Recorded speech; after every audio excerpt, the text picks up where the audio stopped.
circle it reappears once again from experience design to reality design. Okay. Hi. Thank you very much for having us here today. I'm Adam Rafinski, for those who don't know me. I'm the founder of the Game Lab Karlsruhe in Germany, and currently a master student in the digital media program at Georgia Tech. And I'm also one of the curators of the XYZ exhibition. I'm Moph Zielke, right? I'm a media artist, and media and art are both very wide concepts, so I can be a variety of things, including a researcher and a game designer. And I'm also teaching at the Game Lab in Karlsruhe. We'd like to present for the first time to the international audience our research in augmented play. For me, it's the first time to present in English, so I will be reading a lot. I hope you won't mind. We have some mechanics that will loosen that up. Our research in augmented play was conducted from 2010 to 2012 at the Game Lab Karlsruhe, which is part of the Institute of Post-Digital Narration based in the University of Arts and Design Karlsruhe. HFG, it's called in short. It's in Germany. The school is in close relationship to the ZKM, Center for Arts and Media, which you might know. And it encourages an interdisciplinary approach and provides a strong framework to work on natural theory and practice. And in this environment, we produced 2 research projects, according to which we are going to discuss our methodology. Yeah. Our interdisciplinary artistic research focused strongly on the ontological shift from game design as experience design towards a playful construction of facts as an artistic strategy, a methodology that we call reality design. Reality design follows avant-gardistic practices and allows for a critical and creative evaluation of reality games. We developed reality design as a methodology to access and research some of the core principles under which reality games operate today. They no longer just provide experiences, but rather shape reality intentionally from their design. In this sense, reality design is in the tradition of art that shapes the world. So, how do games give birth to reality, you might wonder? We argue that in order to understand the ontological value of augmented play, one has to develop a methodology that provides access to a theoretical and practical understanding of the dialectic between the speculative and ontological dimension of games. Or in other words, in order to research augmented play, one has to participate in reality games. So for today's session, we would like to invite you to play a small game with us. You know, we'll be handed a random business card from those we collected at the entrance. If you do not want to be part of it, just reject the card offered. And all the others are encouraged to try out a little role-playing to be able to understand our methodology. Just try to become the person on the business card handed out to you. Actually, we noticed there are not so many people with business cards around, so there are like a lot of blank cards with just name written on it, but that will work as well. So there will be 2 lucky 2 who got one of our cards, Adam's or mine, and these are like jokes. So the 2 of you with our cards are invited to sit at this very table in front, and they are allowed to intervene with our presentation at any time, because they are basically we, so they can correct us or... So who is a Moph Zielke card? Please So, you come to our prime table, please. Who has my card? It has my face. It's also a sticker. Yes! Okay. Yeah! Congratulations! I couldn't tell with that. Thank you very much. It's the haircut changed. So. And there are the rules, basically, and there will be more rules later on, so that's just the beginning of the game. As you all know, outside of the magic circle, play is rendered meaningless, which is to say that activities within the magic circle have no effect on the ordinary life of players. Magic circles define the conceptual borders between play and reality. However, since they can never be completely isolated from the context in which they are placed, Gregory Bateson's metacommunicative message, "let's act as if this makes sense," which sustains a play attitude within the magic circle, is constantly on the brink of collapse. We argue that playing always implies the ability to differentiate. Think about it. What would Plato's so-called theory of ideas be without the experience of play? Like, one has to act as if. One must be seduced by play in order to see behind the curtain of reality. Or in other words, one must become sensible for the speculative dimension of play to identify the dream as a dream and reality as reality. This speculative dimension of play is exemplified very well by Friedrich Schiller's anthropological play theory, which you all, of course, as I assume, are familiar with. According to Schiller, play moderates between two fundamental human drives: the sensual drive and the formal drive. The sensual drive is like an expression of like experiencing things in flow, like sensuality. It's like being in flux, being with time, and just a form of naive life. While the formal drive is the desire to put meaning into things, like laws and rules and stuff like this.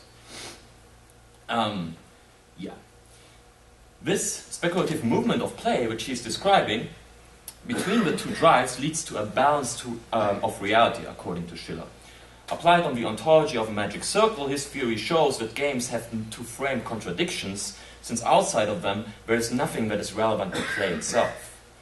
The contrast between passivity and activity, between it is this way and it is totally different, drives the paradox of play, which is constantly an ambiguity of reality. So the speculative dimension of play has the potential to break the magic circle constantly, and thus becomes a key to understand the reality-binding dimension of play activities. By contradicting the magic circle and the speculative dimension of play, we were able to find cultural practices that defrag the magic circle. These inform the design and research principles guiding our practice, such as conceptual art, which fulfills itself in the eye of the observer and undermines the production process of art by using strict rule sets in a subversive way. This ontological surplus of performativity calls for a conceptualization of both experience and real actions. And our ones are expanded performances. By placing the focus on communication, play is directly implemented into everyday life. Suddenly, games involve people who actually don't like them and don't want to be involved in them, actually, connecting strangers and create a strong bond between communication and play. And then there is the inflow of reality in contemporary theatre. Here real action finds a place beyond fiction, and augmented play finds its home outside clearly defined magic circles, such as stages or playgrounds, like in the work of Christoph Schlingensief. The fourth and last big category are, of course, pervasive games for us, which traditionally challenge limitations of traditional games such as the magic circle, by definition. Because they are staged in the real world and are driven by both uncertainty and ambiguity, the consciousness of play slides back and forth between reality and fiction, or at least that's the argument. Pervasive games are a major resource for us because they're linking, we are actually using this word, contemporary art practices to design practices of augmented play. And like utilizing key design principles of these fields we just introduced, we choose to shape our research practice. So let's identity play as and principle, social dimension, the question of control and myth generation. And these four we're now going to exemplify our research projects. Yeah. All of them are common in game design strategies that challenge the magic circle. However, our design practice is unique in the way we apply the speculative dimension of play to empirical research practice. We utilized ambiguity to balance out contradictions. Approximation of the paradox ontology of play is staged not for the sake of blurring reality and fiction completely, but to sensibilize for the unification. In a pedagogical sense, and this is actually also a pedagogical method that we are developing, our research design provides a reminder about the possibility to peek behind the curtain of reality. Yeah, we are now going to introduce our two research projects for you. The first one is called Paparazzi Arbeitstitel. It's a reality game and kind of ambitious meter artwork that we designed together with Hannes Gerlach, Greta Luise Hoffmann and Marco Zampella in 2011. The project is based on the popular pervasive game Assassins, or also known under the name of Killer, you might know it. We decided to apply its mechanics to the context of art production and reception. Paparazzi Arbeitstitel was staged as an experimental exhibition project on the border between photography and performance art. The game also included an exhibition curated by the winner and was followed by a publication. Both of these are part of the whole narrative of the reality game and artwork.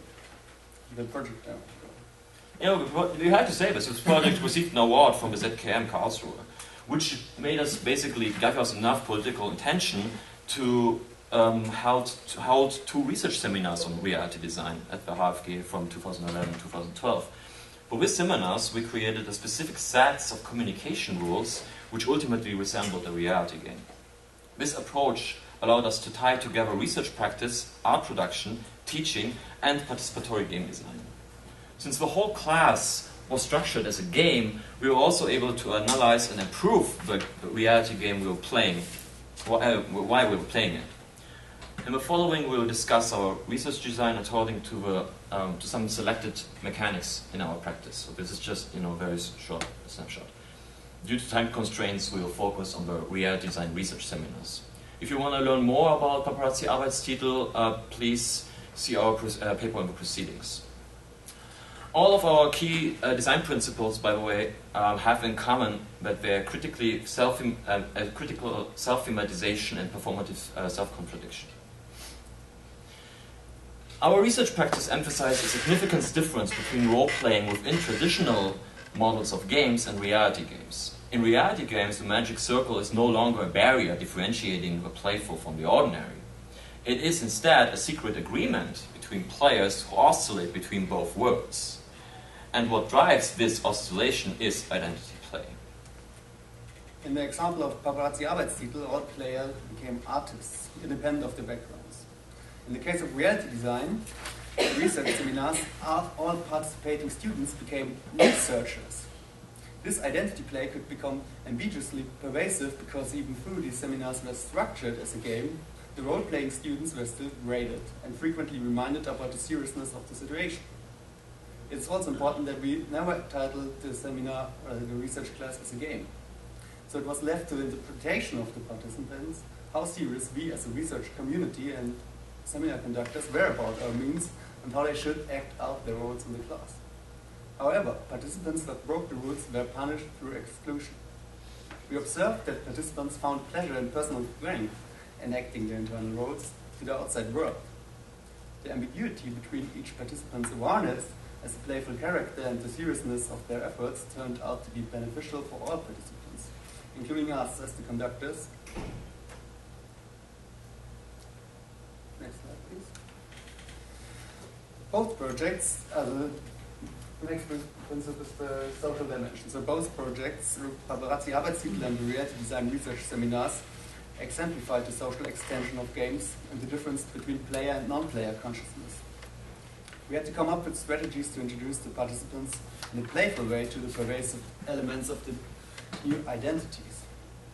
In the case of Paparazzi Arbeitstitel, some participants took the game very seriously, starting arguments with other players about what a portrait actually is. Others tried actively to sabotage the game, which can be interpreted as a critique on cultural institutions hosting exhibitions that dictate their understanding of art. Both extremes caused discussions about the social dimensions of questions such as what is art, what defines an artist, who's the authority for deciding all this, or even is this still a game going on? In the case of the reality design research seminars, the social dimension was even more emphasized. The intro sessions were staged as initiations rituals. I hope I spelled this out right. For the first installment, we had students sign a legally binding research and non-disclosure agreement. The signed document contained the binding commitment of participants to participate and contribute, ensuring a productive working relationship between everybody. This was an unusual gesture for the context, since students at this particular university are not used to sign up for classes or making commitments of any sorts. On the other hand, the non-disclosure agreement ensured that students felt secure discussing and researching collectively because they knew that their work would not be shared with the outside world prior to intended release. On the other hand, the research agreement also ensured that students would seriously pursue a research goal on a research project on augmented play. We discovered that in contrast to traditional games which push for isolation, reality games tend to relate to the surrounding context dynamically. Within this are also dangers, as well as social critical opportunities that can be utilized for activism. The magic circle of reality games allowed players to temporarily disable social conventions and norms. Players alternate between controlling the game and being controlled by the game. The wise implementation of these states is crucial for every game designer. However, in reality games, the question of control is of a much higher ethical concern. Utilizing performative contradiction, we were able to thematize the question of control in both projects in a way that not only brought players to reflect about the context of like how power is in place, but also encouraged them to develop their own strategies to overcome these. In the case of Paparazzi Arbeitstitel, for example, the winner of a game, meaning the artist who had submitted most pictures in this game of Assassin, became the creator of the show. And we, as the puppet masters and authors of the game, were also suddenly confronted with a player that had more power about the future of a project than we actually had, intended by the design, which is a very interesting situation. For the reality design research seminar, we handed each researcher a face-down unique Joker card at the end of the initiation without any instructions how to use them. We only stated that their cards could be used to enforce a decision in discussions of the seminar structure. These discussions were a core part of our research because they reflected upon the process in a kind of participative design. And they were an elegant means for the participants to communicate about the game itself, making our research seminar subject to qualitative research. It was fascinating to observe that we as game masters, next slide, game authors, and lecturers and heads of the research group became part of the games that we created. We were constantly confronted with losing control to the game and had to enact our roles in front of the class to ensure a balance between both the fictional and real dimension of the seminar. However, how should the Joker cards be used? To which degree does a student have to break the rules of the game to be excluded? We were thrilled to realize that players actually love to experiment and provoke these questions after being introduced to augmented play. Both projects followed a procedural approach regarding their narration by working with known and unknown factors inside and outside the play community. Paparazzi Arbeitstitel, for example, created a myth about a process that is constantly unfolding and yet ungraspable in its essence, which in our understanding is also a beautiful metaphor for the connection between play and art, artistic creation. At the moment in which play is at hand, or like art is showing itself, the aesthetic experience, it already vanishes. This was achieved by using a blog called shutbark.wordpress.com, which was accessible to everybody within the school. So both for players that knew what was going on and the ones that didn't know, but were just told that this is some sort of like weird exhibition experiment.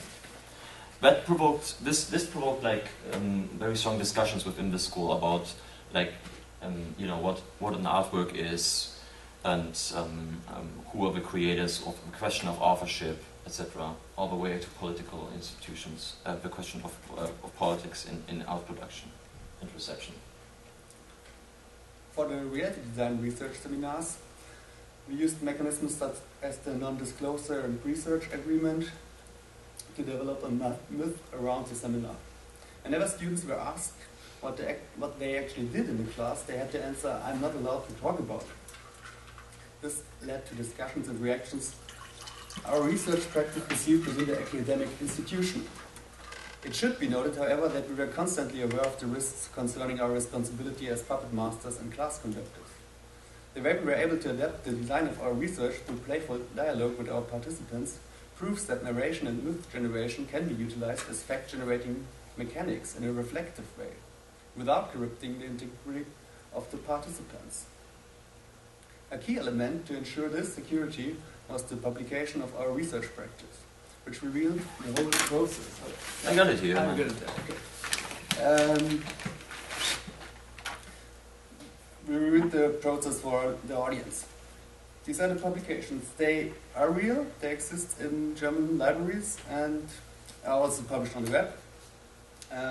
Consequently, also this presentation we're giving right now and our paper and proceedings are part of the narration we're creating with the projects and continuing the games on another level. Or in other words, your acknowledgement as research community to allowing us to publish and present this paper is fulfilling our reality design. Okay, so that's basically it for the presentation. And now for the following questions and discussions, we would invite you to try to stay in the role you received the business card. You may present yourself as the person whose business card you got. Miguel is hopefully fine with that. We talked to him before. And we have some more rules. So your task is to take a picture of the person whose business card or name you got together with you. You probably will be the third person taking the picture. And then you send it into Rafinski@gatech.edu. And the disclaimer is, before you submit the picture, you have to ask the person, of course, if she is all right with the picture being published.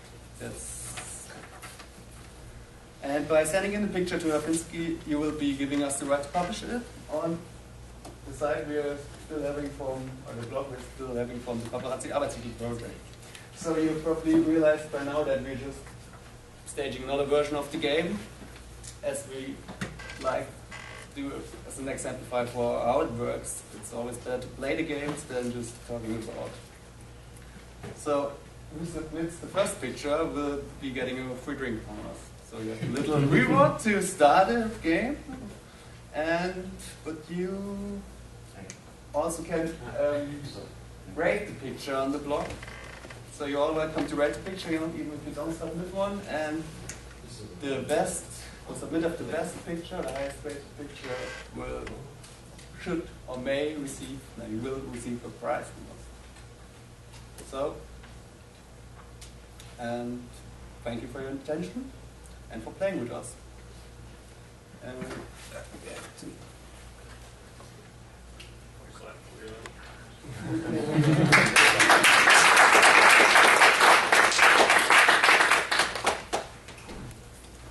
Would you like to come in front? Yes, sure. The discussion? So I have a question. Who? Who are you? Who am I? I am Laura. Take me. This may or may not be a question she would ask. I have no idea. This is a good way to disrupt the usual Q&A. I have no idea what question you would ask, but I know a question I would ask. Thinking about your talk, you basically began the game very close to the beginning of the talk, right? And further, you told these two guys they could play you, and yet nobody, at least externally, seemed to actually do anything. Mm-hmm. Were we playing? You have to decide for yourself if you're playing or not, and you decided yourself probably not really to get with it because our invitation was not that. Actually, I'm going to ask you. I'm asking this version of you. Were you playing? I was trying to pay a lot of attention to the slides in case anybody asked me questions. So I'll ask you. I don't care about their opinion. Were you playing? Yes. Okay. Hesitantly. Hesitantly, you were playing. I think that, John, your question makes a great connection to Miguel's talk, which is about not the object, but the space that it creates. Yes. Yeah. I would say as someone whose job is to create those objects, who then create spaces. Who are you? I didn't get a card, so I'm a non-entity floating at the original observation. You didn't get cards. They ran out of cards right before me. You can be on some. You ran out. One here. But you can be me. You can have one. Okay, my point is, I'm already. My point is that I think that there's care in one of the things that in your quick 15 minutes I think you didn't get into from my point of view is that there's still a lot of very intent. The emphasis, I get it. You want to de-emphasize the object, de-emphasize the author, talk about the space that it opens up or provides. And I'm all for de-thrumming design. But there's still so much intention that it doesn't just happen. And I think that this was a good example of that, in that we saw the germs of it, but it takes special conditions to get something like jazz. It's not arbitrary. It's not any time people decide that they want to play. So it's interesting because if you read the New York Times review of the Hirschhorn piece, the reviewer was basically saying nothing was going on, so this has no point. Of what piece? Of the Gramsci monument. So this art reviewer went to I think it's in the South Bronx. I can remember where it is. And then he was basically writing, some people were giving a concert and somebody was reading something in the public library and the kids were playing Minecraft with the computers. Where's the art in it? Right? Where's this kind of discourse against the homogeneity. And I think it's a valid, but I think too easy critique to this kind of approaches. What I think you're pointing at interest. On that critique too. We didn't see anyone playing your game, so I guess it doesn't work.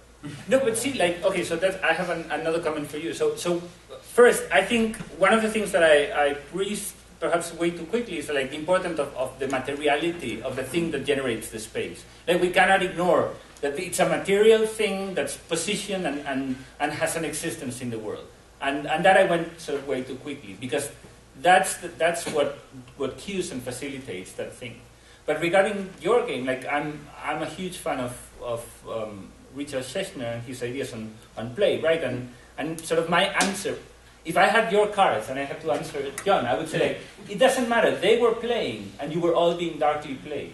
So this idea of dark play, where some people are playing and then the others are just pawns in whatever game you're playing. Like that's a very productive way of seeing why you create a space even if you are not playing. Thanks, John. Sorry, I didn't mean to hijack your question. I guess I did need to hijack. All right. It's on the Gramsci Park thing. So it is true that the Gramsci Park creates a space of possibility for people to practice anti-hegemonic stuff and do stuff and activities that are sanctioned as anti-hegemonic. But on the other hand, it also sort of creates a ghetto for that to happen. It does sort of separate that expression from the general society and somehow sanctions it. Okay, you can do that because you're in there, right? There's a segregation there happening. Yeah. So I think this is a very interesting ambiguity in this sort of project. That are, of course, they have a strong sort of ideological stance behind them, and they're very progressive in their, in their general ideology, but still they do create a sanctioned space for stuff to happen that might not be what they're going for in the long run. That's one of the critiques that Hishon has got on. This is the fourth of a series of projects on his favorite thinkers, and he has made these kind of intellectual ghettos. To a certain extent, I agree with your point. I think I brought it up because it's something that you can still visit, and it's been on the press. So I mean, there would be a chance that everybody was. There was a possibility of being familiar with it. But I think you're right. Like the creation of these spaces has to be very careful because it cannot be isolated as, well, it happens there, but it doesn't really affect. The idea behind participatory aesthetics is that it's a transformational experience. That whenever you go through these, things will change. And not necessarily, and actually according to Bishop, not implicitly on an individual level, but on a societal level. Like things will change in society. So, yeah. I was just going to say I really appreciated the discussion of, well, the dark play. I think that's really interesting how you take this idea of a game that's hidden under the surface of sort of like this secret shadow game, and somebody could walk through and not realize it's a game. I like the idea of games in public spaces as, like you just said, something societal may happen, and I almost kind of think of the idea of, like architectural intervention. It's like game design intervention, so it becomes adaptive game reuse of public space. Yeah. So, you start getting into these ideas of, well, what is the condition of this place, and then what can I do to address it? And then I also really appreciated your idea of it's sort of it's not the thing itself, but the experience that's important. And because I was talking to Clara Fernandez this morning about like Tristan Donovan's replay, and he points out British surrealism. I'm like, yes, somebody finally talked about a genre in terms of like an art movement. Like it's about time, Yeah. So yeah, I thought that was just really, I just very much appreciated that statement. I think there's a lot of meat there. Yeah, thanks. A question sort of for the whole panel. I really appreciated that Claire Bishop came up. I think it makes a lot of sense to talk about her work in this context. And I want to put, I'm not asking as anyone, but I'm not playing. So I didn't have a card, so I didn't feel that I should participate. I want to caveat this by saying I'm not in no way an expert on Rancière, but I want to bring up Rancière based on my sort of limited knowledge, because what I find really interesting about Rancière's approach, and I know that Bishop and Rancière are kind of working in a very similar conceptual space, is that Rancière extends a lot of these features to all kinds of art, right? Like it applies to cinema as much as it does to, you know, these really elaborate participatory things. And so I wonder, I'm almost inclined to lean in that direction and say this is actually not something that's all that special about reality games, it's just a question of emphasis. Mm. Yeah.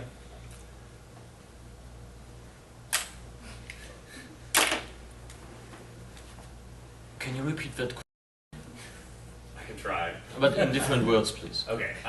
But I can understand, like in my very simple. In my understanding, Rancière sort of says that the features that all of you are sort of describing in what you're calling reality games. His work is also based on Schiller's theory. Yeah, right? yeah. And so he wrote a lot about the aesthetic state and stuff like this. Yes. Okay, now I can follow. Yeah. He extends that to basically all forms of art. He says that all art does this, not just special participatory art that gets like its own little subcategory.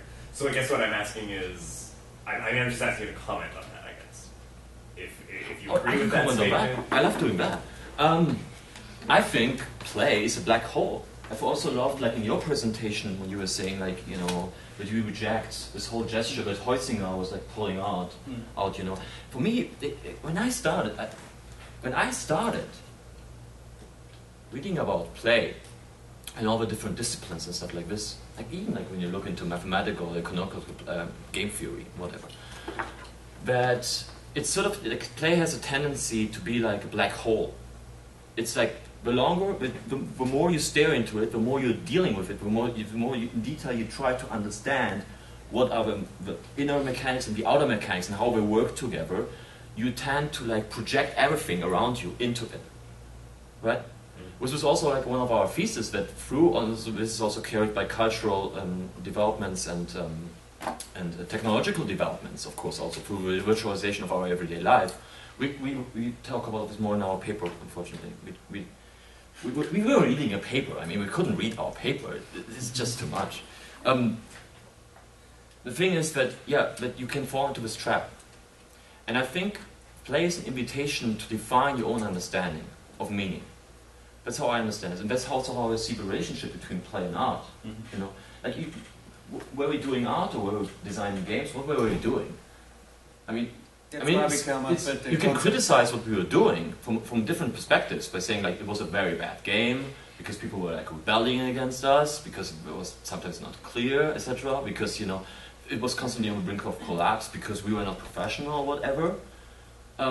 But on the other hand, it moved things, it changed things in the environment because it made people talk in the space, not only about the space but also about political issues, exactly. University issues. That's why we come up with the concept of reality design. Just to give, like, this is a game, is it art? It doesn't matter. For me, it doesn't matter. I'm an artist by trade, but like I can be a game designer. I just like trying to use game design mechanics for producing artworks, or different way around. And I just want to add one thing because I want to speak this out. I think personally that this aesthetic state thing, you know, like when you have a totalic system, like all this advertisement, blah blah, of ARGs, of media manipulators and what's not, this we merge reality and fiction completely. That's super dangerous because what you're basically creating is a totalitarian state, right? Which is also discussed in Schiller and Rancière, I think, also, like, you know, the question of political power and how you seduce people and stuff like this. And on the one hand, you know, we would encourage designers to like go, you know, take a leap of faith, you know, like we did, for example, by making one of our players more powerful about the future of our project than we actually were, even though we put so much work into it, etc. And opening it up. And on the other hand, you know, like, yeah, it's... I lost track of it, I'm sorry. I was completely track of it. No, it's the thing is, our approach, our methodology is to sensibilize people for this contradiction, because I think personally this is something that is coming up, that you can track through the history whenever like games were big in discourse, it was also like a time where we were showing that big totalitarian systems were on the move. Like for example, in the time when Holzinger was writing Homo Ludens. And I'm like terrified that so many scholars, which are all the time referring to Homo Ludens and the magic circle, are not taking into account that it was in fact like a response from his perspective also to uprising fascism in Europe to write this theory. So I mean,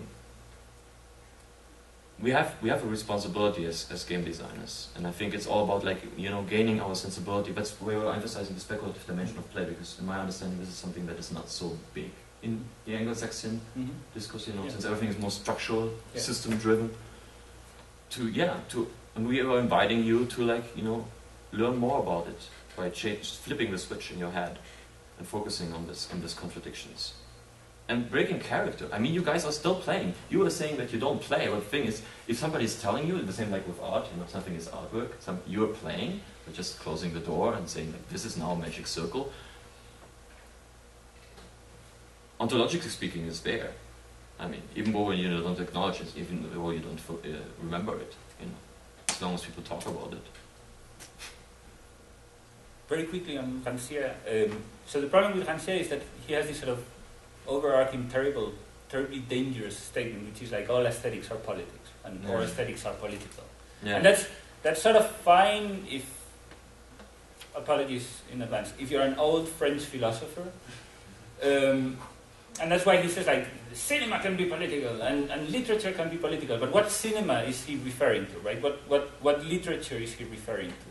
And I think what Bishop does very well is take this idea of all aesthetics is political and translate it into the idea of political action, into aesthetic action.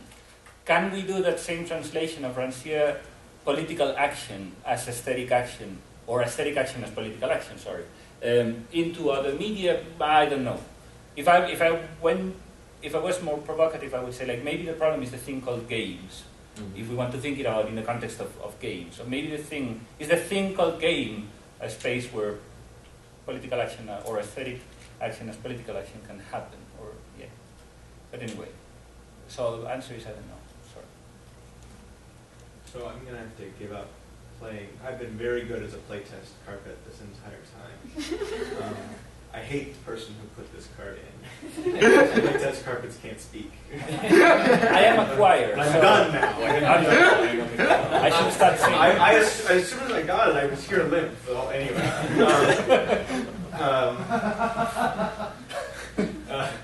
Now that I've given up, I'd like to address like some of the things you just said. In my mind, it's almost the opposite, as games being the place where aesthetic actions can turn into political actions.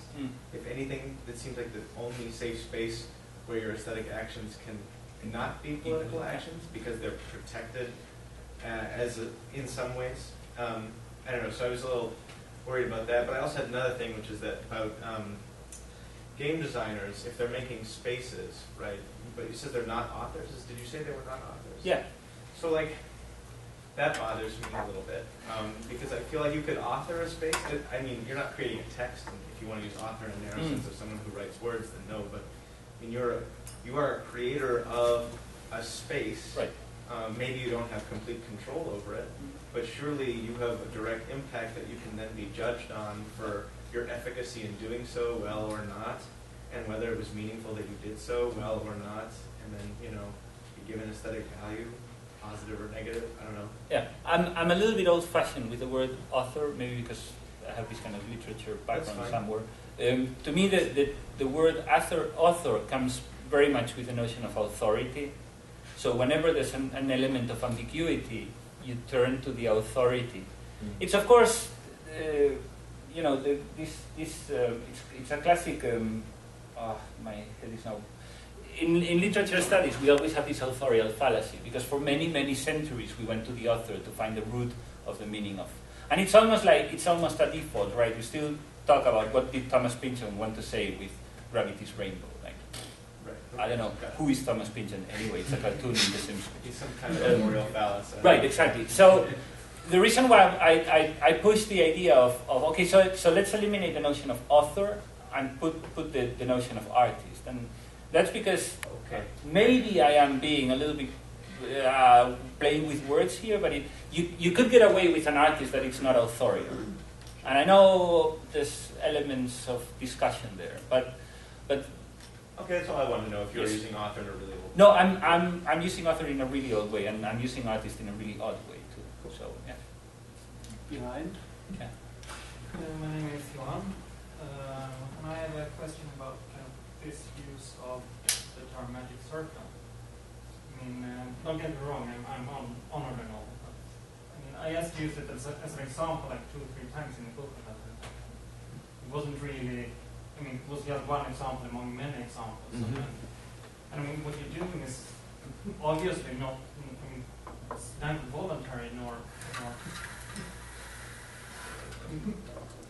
I guess basically the question is why did you use magic circle? I mean, there must be someone out there. Because after you died, a lot of people were like masturbating on this term because they saw things in it, and I mean, we were just using it as a metaphor for a defined space for plays happening, which is restricted for the spatial and temporal dimensions, whereas many people were interpreting it. I personally, when I was reading it for the first time in your book, I was taking it always as the contradiction between the play state, between what is holding the play attitude together in a community about this. It's a way of like deep level of communication, deep communication, which is not defined any longer by semiotically deducible signs and symbols. I don't know how to express this. I was just, when I was reading it for the first time, I was just thinking, people got it wrong. People are like, stacking piles on top of it. I mean, as you said, you were just referring to it like a couple of times, and you were just using it as a metaphor. People were like doing more things with a metaphor. I think it's, for us as artists and players, it's important to free things. We have a saying in Germany, Selbstdenken macht gescheit. Thinking by yourself makes you smart. So I'm sorry that we are like part of this rapage of this term, but after all, the meaning of it is something that is subject to unfolding of play, I guess. And we were also teaching, so this was like a concept to get some things clear for students who didn't know anything about like game studies. So it's just like introducing that. Here you are in the graveyard of theory, by the way, on our feedback map from our class. Can I ask a question, or are we done? Sorry. Hey, no, you can. Okay, I'm Melanie Swallow.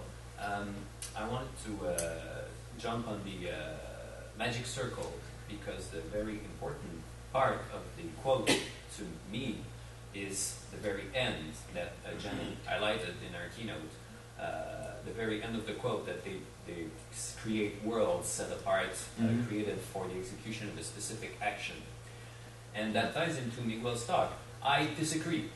Like has been said, we have to disagree. So I disagree. I don't think we look at objects enough. And I mean that because I have the impression that you're saying we should, liberate ourselves from the objects, because the play is something that we do that is some form of self-expression and creation, because the object can close some forms of meaning and some by delimiting certain forms of actions, which I think is true. But the flip side of it, if we want to switch our conception, is that the objects and the game's rules, etc., allow us to explore new potential expressions of ourselves. I would never, I confess that the thought has crossed my mind, but I would never walk up to you in a bar with a dong sticking out of my crotch and try to engage in some swordplay. I would never do that. What if I initiate? I'm speaking for myself. Self. Okay. No. Melanie Swalwell here is turning you down. Well, who knows who could like this? So in this case, it's just one example, but the materiality of the game actually allows us to express more of ourselves than if it wasn't there. So I think we need to reverse our lens there. And also, we need something to ground our conception of, you know, what games are and what play is and etc. Because I may be playing a different game than the one I announced I was playing. Maybe I don't have the Melanie Swalwell card, and I have another card, and my own game was to try to trick everybody. So now I won my game, but that doesn't mean anything because there's no material ties. That makes my own magic circle, space delimited for the accomplishment of some specific action, communicant with all the others. Well, time will tell. Yeah. I mean, the problem is that we are here. We turned this in. We basically like told people we are researchers.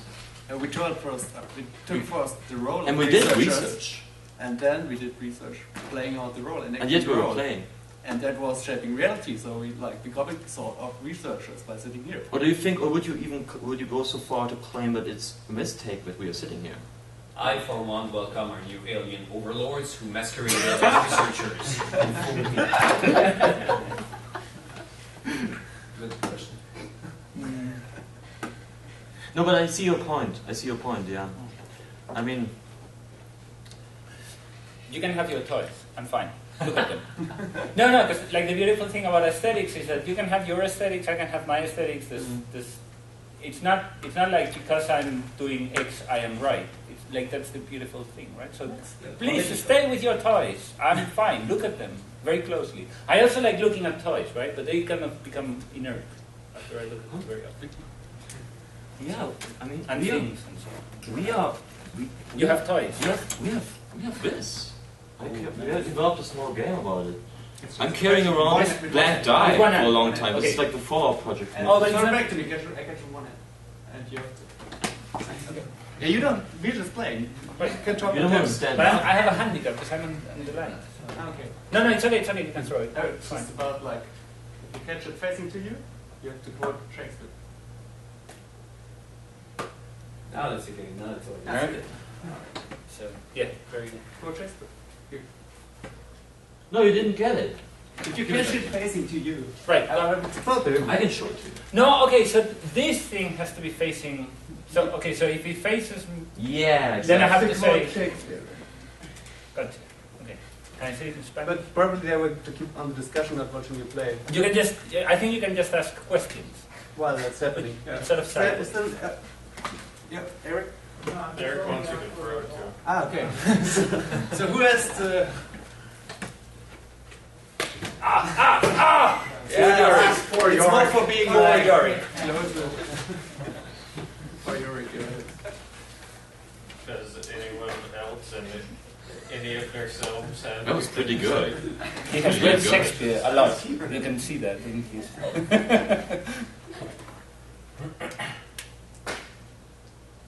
Nothing else? No.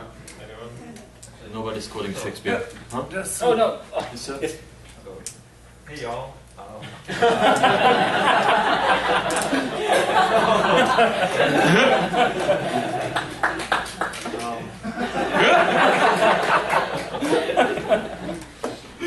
So, what happens when the play doesn't work? So, if you have all the materials and things, I mean, my personal experience is that sometimes it happens and sometimes it doesn't. Maybe we also need to talk about when it doesn't work. Yeah. When it doesn't happen and sort of what was actually going on there. Right. Yeah, absolutely. I think the breakdown of these kind of things, right? If you all reacted aggressively against playing who you are not, like that would be super interesting. But it's also like we're losing the control of a game we created. To start with. But you're saying you're losing control of a game you created, but you're still calling it a game.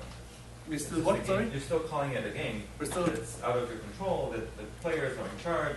But Yeah, we don't. You don't have to call it a game. It's just like I just call it a game because There's all those that's why we words know what that I'm talking about. irk me. Control The and thing game we created like it's like an artwork when you like when it's ready. You get it out there, and then you don't have the control anymore, and you can write afterwards. I meant something different. But I mean, the thing is, our thesis was that within play, when you utilize the speculative dimension of play, you can trust on the fact that it will always, through the iteration between control and lose of control, between the extremes, you will always come to a state where you would, and that is an utopian idea, right? That's an ideology, basically, that we are proclaiming with our methodology. But you can always come back to a point where the group, even though you might have like people that play a very, very dirty and evil game, sort of trying to manipulate. Because like, when you think about the totalitarian system, right? What is the difference between a totalitarian system and like, a game? The difference is that people don't have a choice if they want to participate or not. Did you guys have a choice when you were entering the room if you were participating or not? So how are you reacting on that? No, but I think, our methodology is about opening up this place for reflect on this while being enacted in this, because our thesis is that you can only research the connection on how games can actually shape reality beyond the commercial, like, we blur the line between reality and fiction because we have 10 million players who, send us an email or something like this. By actually, like, approximating, like, as I said to you earlier, I fell in love in the Magic Circle because I'm interested in the jump from profane to sacred play. I know that the terms are very old-fashioned and stuff, but I think they're a beautiful metaphor. And it's all within this one term. It's like Genesis, it's magic, right? Something weird is happening. How does it happen? You cannot express it only through words and language. You have to find a deeper level of communication. And that is through play. I guess I'm troubled by this idea of game or play by fiat. Mm. And I'm not really sure I know exactly where it is that I am present, but that sort of seems... Yeah. So there's this thing, like, what would be the success criteria for Boyle's invisible theater, right? Would it be that the people in the cafes or the restaurants where the works took place got politically active, or the fact that it actually happened regardless of the... So, I mean, you're aiming at a really interesting point. And so what happens with these kind of fringe activities when they break down, when they are rejected? Even though some people are playing, some people are not playing. So there's something interesting there. I just don't know how to grasp it, but there's something really interesting there. Thank you all. Thank you all so much. Thanks, everyone.